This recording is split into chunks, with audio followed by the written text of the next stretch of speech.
नमस्कार दोस्तों, स्वागत है आपका YouTube channel India Dheeraj Singh के स्टॉक्स में।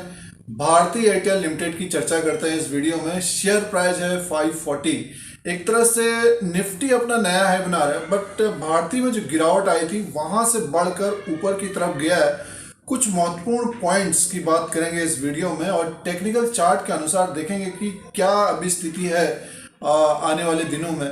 तो इसकी चर्चा करते हैं। जैसे कि टेलीकॉम सेक्टर में कुछ न कुछ खबरें आई रहती हैं, तो इसमें से एजीआर का जो इनका एक मामला था, फिर से इन्होंने एक कोर्ट में अर्जी दी है। तो देखना पड़ेगा कि अब आने वाले दिनों में क्या उसका डिसीजन होता है। तो ये खबर आने वाले दिनों में लगी रहेगी। बट ये कि स्टॉक प्राइस पिछले कुछ समय से जो गिरावट आई थी इसमें, और लगभग 400 से नीचे की तरफ तक आया था, तो वहां से एक तरह से बढ़ के 540 के आसपास तक आया है। अगर हम साल भर में देखें, इसका 52 वीक लो है 361 रुपया 75 पैसा और हाई बना है 612 रुपया। और निफ्टी नया हाई बनाते जा रहा है और दिग्गज स्टॉक नीचे की तरफ है। और इसका जो मार्केट कैप की बात करते हैं, 2,94,736 करोड़ का है और फेस वैल्यू 5 रुपीज का है।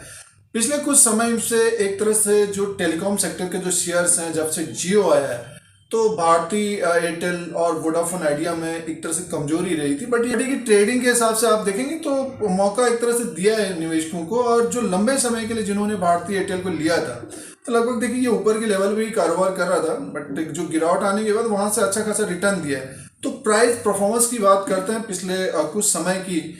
प्राइस परफॉर्मेंस में अगर हम भारती एयरटेल को देखते हैं, तो पिछले एक महीने में 7% की बढ़ोतरी हुई है और 3 महीने में लगभग 27% की बढ़ोतरी हुई है। और लगभग 3-4 महीने से जब से इसमें गिरावट आई थी, तो बताने की कोशिश तो एक तरह से निवेश के लिए बेहतरीन रह सकता है। और रिलायंस का जो शेयर है वो नीचे की तरफ है। पिछले 3 महीने में 10% का उसने निगेटिव दिया है। और बट भारतीय एयरटेल ने 27% की बढ़ोतरी हुई है। तो आने वाले समय में और भी तेजी की संभावना रहेगी।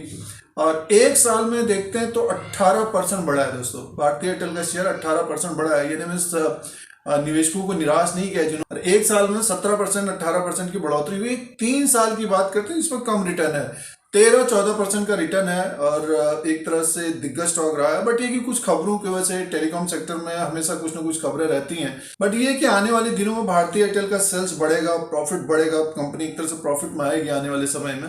Q3 का रिजल्ट भी आएगा, तो उसमें अगर बढ़ के आता है सेल्स, प्रॉफिट में अगर ठीक ठाक रहता है, एक तरह से प्रॉफिट तो नहीं रहा है, बट ये कि कंपनी का जो सेल्स बढ़ता है, तो डेफिनेटली स्टॉक यहाँ से तेज होता हुआ दिख सकता है।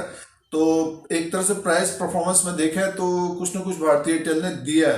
तो जिनके पोर्टफोलियो में पड़ा हुआ है स्टॉक और लोअर लेवल पे जिन्होंने लिया है 400 और 430, 450, इवन 500, तो आगे किस तरह का रह सकता है उसको टेक्निकल चार्ट के अनुसार देखते हैं। डेली कैंडल्स, मंथली कैंडल्स और RSI, इन तीनों का इंडिकेटर को देखते हैं और किस तरह का ये कारोबार कर सकता है उसकी चर्चा करते हैं। दोस्तों, ये भारती एयरटेल लिमिटेड का चार्ट लगा हुआ है, कैंडल्स हैं, डेली के कैंडल्स हैं और इसी को रीड करते हैं। सबसे पहले देखिए, ये ऊपर के लेवल से एक तरह से गिरावट आई, लगभग 560-570 के ऊपर कारोबार कर रहा था। ये बड़ी गिरावट आई एजीआर की जो खबर थी, और वहां से एक तरह से धीरे धीरे बढ़ के देखिए ये लगभग 3-4 महीने के अंदर अब ऊपर की तरफ है 540। और ये देखिए एक तरह से इसी के आसपास इसका हडल भी था। पिछला एक वीडियो बनाया था तो बताने की कोशिश थी 555 और 560 के ऊपर अगर क्लोज होता है तो फिर एक बुलिशनेस आएगी इसमें और अपना 52 वीक हाई की तरफ जाता हुआ दिखेगा।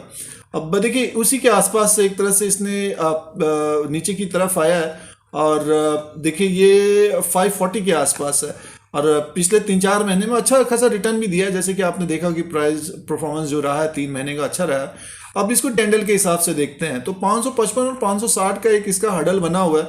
ये देखिए एक तरह से जो गिरावट आई थी उसको फुलफिल कर रहा है। अब इस कैंडल को भी फुलफिल कर रहा है। ये देखिए ये वाला जो कैंडल है लगभग 559, यानी मीन्स 560 के आसपास का एक हडल है। ये देखिए इस तरह से अगर हम देखेंगे तो इसी के आसपास से इसने नीचे की तरफ आया है। दोस्तों, मंथली में अगर जनवरी के कैंडल को रीड करते हैं तो 511 रुपये 25 पैसा ओपन हुआ है, हाई किया है 554 रुपये 40 पैसा, लो बनाया 508 रुपये 25 पैसा और क्लोजिंग आई है 540 रुपये 25 पैसा। जो है ग्रीन बना हुआ है और ओपन और लो से काफी ऊपर की तरफ अपने हाई के आसपास है, तो एक बुलिशनेस बनी हुई है।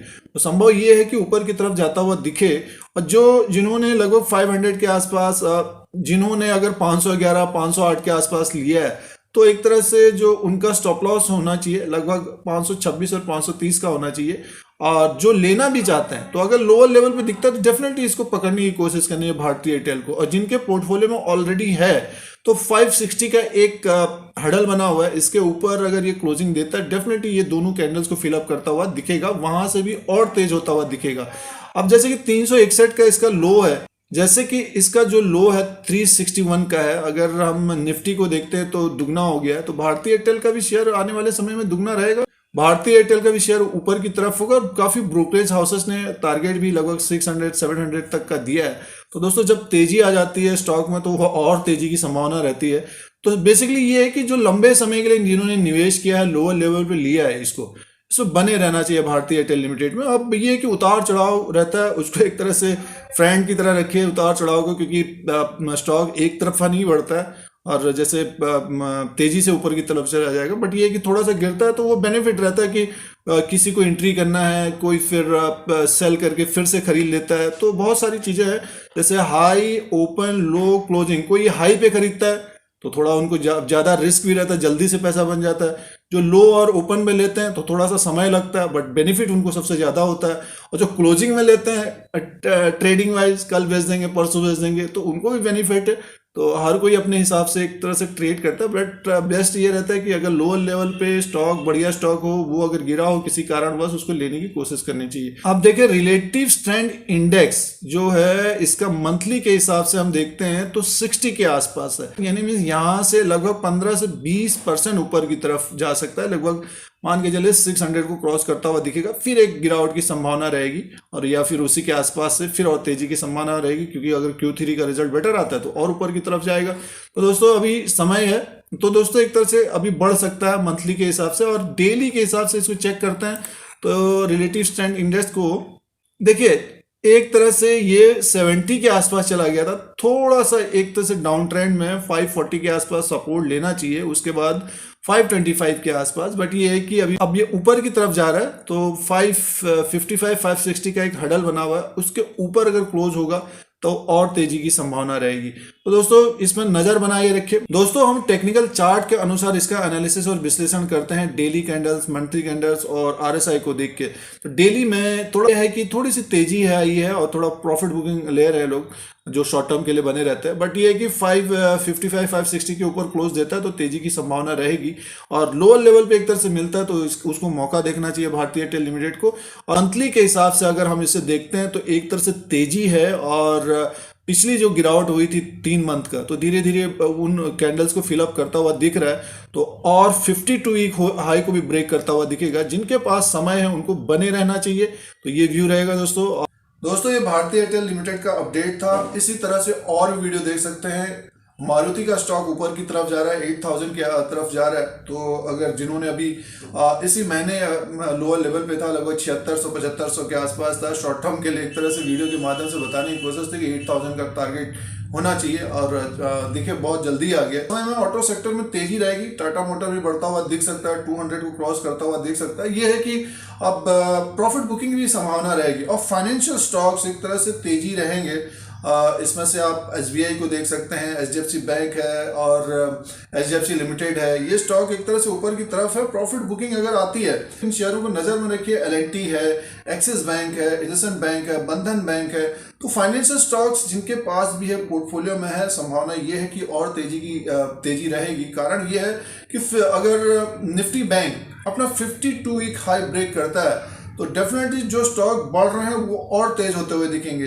और जैसे कि अभी 14,000 के ऊपर निफ्टी है तो बहुत सारे स्टॉक बढ़ रहे हैं। अब होता क्या है कि जब प्रॉफिट बुकिंग आती है तो उन्हीं स्टॉक को लेने की कोशिश करनी चाहिए, क्योंकि देखिए FIs DIs उन्हीं में लगाते हैं। IDFC फर्स्ट बैंक का वीडियो अपलोड है, देखिए वो 45-46 तक चला गया है। India bull housing finance limited भी ऊपर की तरफ जाता हुआ दिख रहा है। तो अगर जिनके पास है तो और तेजी की संभावना रहेगी। Q3 के जो रिजल्ट्स आ रहे हैं, अगर उसमें बढ़िया जो रिजल्ट आते हैं दोस्तों, उनके शेयर ऊपर की तरफ भागते हुए दिखेंगे। तो और वीडियो देखने के लिए चैनल को सब्सक्राइब और बेल आइकन को प्रेस करिए। आप लोगों को यूट्यूब की तरफ से नोटिफिकेशन मिलता है, जब भी न्यू वीडियो अपलोड होगा सबसे पहले मिलेगा। फिर कोई नया वीडियो लेके आएंगे। आज के लिए इतना ही, धन्यवाद।